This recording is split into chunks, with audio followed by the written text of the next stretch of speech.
क्या ऐसा था रसूलुल्लाह सल्लल्लाहु अलैहि वसल्लम के पास कि वो डेली मोटिवेटेड होकर अपने बेस्ट लेवल पर ज़िंदगी गुजारते थे। हालांकि उनकी प्रॉब्लम्स मैं अभी आपको बताना शुरू करूं तो आप लोगों को यकीन ही नहीं आएगा।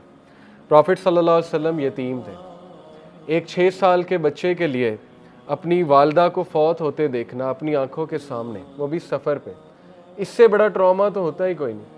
और कई लोग उस ट्रॉमा से नहीं निकलते सारी उम्र। ट्रॉमास तो इंसान को गिरा देते हैं, लेकिन रसूलुल्लाह तो निखर रहे थे और रसूलुल्लाह सल्लल्लाहु अलैहि वसल्लम डेली अपने बेस्ट वर्जन पर आ रहे थे और ग्रोथ और एफिशिएंसी वो आपके सामने है। अपने रिश्तेदारों ने ही जो है वो बैक स्टैबिंग भी की, निकाला भी, बहुत कुछ कहा, दिल तोड़ने वाली बातें कही, मजनून कहा, नाउज़ बिल्लाह, पागल कहा, शायर कहा, काहिन कहा, क्या लेबल नहीं था जो रसूलुल्लाह सल्लल्लाहु अलैहि वसल्लम को नहीं कहा गया।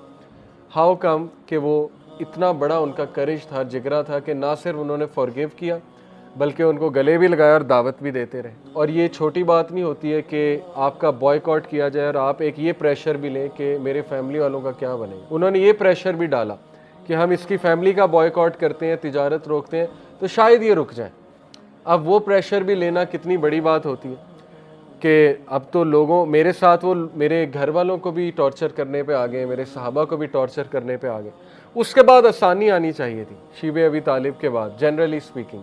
लेकिन उसके बाद क्या हुआ? हज़रत खदीजा की डेथ हो गई, लव ऑफ हिज लाइफ। ज़ाहिर है बहुत बड़ा सहारा होता है नेक बीवी, तो वो उनकी वफ़ात हो गई। हम जैसा बंदा तो अब तक पागल हो चुका होता, सुसाइडल थॉट्स आ रहे होते और पता नहीं हमने क्या कर लिया होता, कहीं से छलांग मार दी होती कि ये क्या हुआ। उसके बाद क्या हुआ? अबू तालिब की वफ़ात। उसके बाद सबसे पेनफुल ताइफ का वाक़या। हज़रत आयशा ने पूछा जंग उहद के बाद कि क्या ये सबसे पेनफुल दिन है आपके लिए? फरमाया नहीं, ताइफ का वाक़या।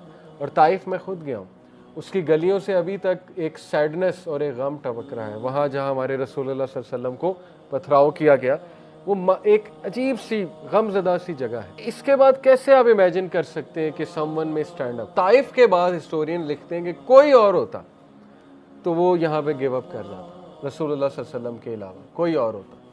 अल्लाह के नबी सल्लल्लाहु अलैहि वसल्लम दरख्त के नीचे बैठे, रोए, अल्लाह से इल्तिजा की, अल्लाह के आगे अपना गम हल्का किया। वो दुआ सुनने वाली है कि अल्लाह क्या आप मुझे छोड़ देंगे, इन लोगों के हवाले कर देंगे, मेरे दुश्मनों के हवाले कर देंगे? इतने दिल खोल के अल्लाह से बात की उन्होंने। और देखें फिर अल्लाह ताला ने क्या मदद भेजी, फ़रिश्ता आया, उसने कहा कि मैं अभी हुक्म दें, मैं इनको 2 पहाड़ों वाला फ़रिश्ता अभी जो है कुचल देता हूँ। लेकिन रसूलुल्लाह सल्लल्लाहु अलैहि वसल्लम का आप जिगरा देखें कि उस टाइम पे कहा कि नहीं, इनकी कौम में से, इनके बच्चों में से हिदायत याफ्ता लोग आएंगे। और ऐसा ही हुआ, बहुत से स्कॉलर्स ताइफ के इलाके से निकले।